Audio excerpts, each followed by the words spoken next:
Hi students, this is Dr. R. Balaji, Physics faculty. Here I would like to give a lecture on magnetic materials. In this video, I explain about the comparison between diapara and ferromagnetic materials. Now, first one is diamagnetic materials. So here I highlight some important properties. In case of diamagnetic materials, the magnetic moment is zero, and in case of diamagnetic materials, the induced magnetic moment opposite the applied field. In case of diamagnetic materials, the susceptibility value is negative value and small. Relative permittivity value less than 1, and susceptibility is independent of temperature. It is independent of temperature. And the center, this diamagnetic materials properties you are explaining based on the orbiting of the electron. There are no permanent dipole moments, so the magnetic effects are very small. Next, diamagnetic materials repel magnetic lines of force. So this is the diamagnetic material, and it is placed in the magnetic field. Then the force lines which are expelled from the material. So inside the material, the magnetic induction value is equal to 0. And examples: gold, antimony, bismuth. These are the examples of diamagnetic materials. Next one is paramagnetic material. In case of paramagnetic material, the materials having the permanent magnetic moment due to, and it is explained based on electron spinning. And in case of paramagnetic materials, is phenomena by which the orientation of magnetic moments are very large, dependent on temperature and applied field. The orientation of magnetic moments depends upon temperature and applied field. It explains based on spinning of electron. There is a net magnetic moment even the absence of magnetic field. Even there is no magnetic field, you have some net magnetic moment. The spin arrangement is like this. The susceptibility value is positive and small. Next, they possess permanent dipole moments. The paramagnetic materials attract magnetic lines of force. So this is the paramagnetic material, and it is placed in the magnetic field. Then the force lines which are passes through this sample. The permeability value is more than 1. The expression for susceptibility xi is equal to c by t. So from this expression, it is clear that when the temperature is increases, the susceptibility value decreases. So when the temperature is increases at a particular temperature, the material is converted into diamagnetic material. Example: platinum, chromium, copper, manganese. These are the examples of paramagnetic substances. Next one is ferromagnetic substances. In case of ferromagnetic materials, they have the same properties of para, but the properties are somewhat intense. So in case of ferromagnetic materials, there is a spontaneous magnetism. Even the magnetic field is absent. In ferromagnetic magnetic substances, the orbits are so oriented that the atoms as whole possess large magnetic moment. They possess enormous magnetic moment. It explained based on the domain theory. Dia explained based on orbiting of electron. Para explained based on spinning of electron. Here, ferromagnetic materials you explain based on domain theory. The susceptibility is positive and large, and the relative permeability value is very large and positive. The spin alignment is like this: all vectors in the same direction with the same magnitude, and attract of lines of force are very strong.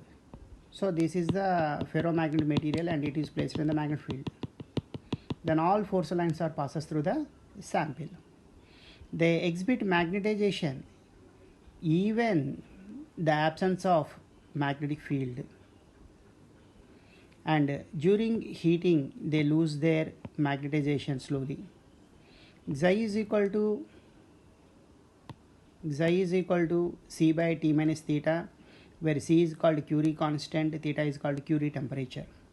Above the Curie temperature, the material converted to paramagnetic material. Suppose when we draw a graph, susceptibility versus temperature. Up to Curie temperature, it is a ferromagnetic material. After this temperature, it is converted to paramagnetic material. So the examples: iron, cobalt, nickel, steel, these are the examples of ferromagnetic materials, right? To those materials, even if a small external magnetic field is applied, the magnetic moments which are already aligned parallel reoriented itself along the direction of the magnetic field and they become very strong magnets, right? And here the spin alignment, which is possible due to exchange energy, is due to exchange energy. The exchange energy between the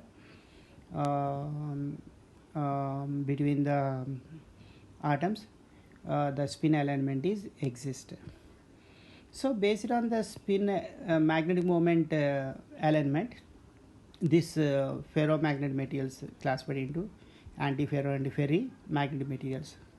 In case of antiferromagnetic materials, the magnetic momentum vectors having the same magnitude, alternatively opposite in direction. So in this, the spins aligned to anti-parallel manner due to unfavorable exchange interaction among them, resulting to zero magnetic moment. Even when magnetic field is increased, it has almost zero induced magnetic moment. The susceptibility value is small and positive. And here the expression for susceptibility xi is equal to C by T plus theta. So whenever the temperature is increases, this denominator value increases and xi value decreases. This theta is called Curie temperature, and above the T greater than Tn stands for Néel temperature. Above the Néel temperature, this antiferromagnetic material is converted to paramagnetic material. Suppose when we draw a graph, temperature on x-axis and susceptibility on y-axis, the graph is appears like this. This is called Néel temperature. Up to Néel temperature, by increasing of temperature, the susceptibility values also increases, and the material is in antiferromagnetic material. Above the Néel temperature, by increasing of temperature, the susceptibility value is decreases, right? And here the material is behaves as a paramagnetic material. So FeO, MnO, Cr2O3, these are the examples of antiferromagnetic materials. Next one is ferrimagnetic materials. In case of ferrimagnetic materials, when you are observing the spin, so the vectors, some vectors which are having same magnitude, opposite vectors having the less magnitude. So it is a special case of antiferromagnetic material in which antiparallel moments are different magnitudes and large magnetization occurs. The corresponding spin alignment is shown in the figure. Here the susceptibility value is large and positive, and the expression for susceptibility is xi is equal to C by T plus or minus theta.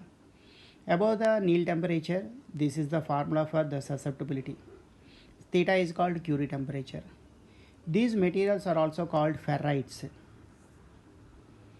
And when we draw a graph, susceptibility versus temperature, so up to here Néel temperature, xi value is very large, it is in ferrites. By increasing of temperature or above the Néel temperature, the susceptibility value decreases and these ferrimagnetic materials are converted into ferromagnetic materials. So ferrous ferrites, nickel ferrites, these are the examples of ferrimagnetic materials. Ferrimagnetic materials are composed of two or more sets of different transition metal ions. So ferrous ferrite, nickel ferrites are examples of antiferromagnetic materials. They have high permeability, high corrosive force, and possess high specific resistance. So they are widely used in applications where eddy current losses to be eliminated. They are widely used in television and radio receivers, microwave devices, digital computers, and electrical communication equipments, etc. So, in our CDs and DVD players, to store the information, you prefer ferrites. So, ferrites are used in audio transformers, video transformers, radio receivers, etc. They are used in two-port devices such as generator, circulator, isolator, so on. They are used in computers and data processing circuits. They are used in switching circuits and permanent amplifiers.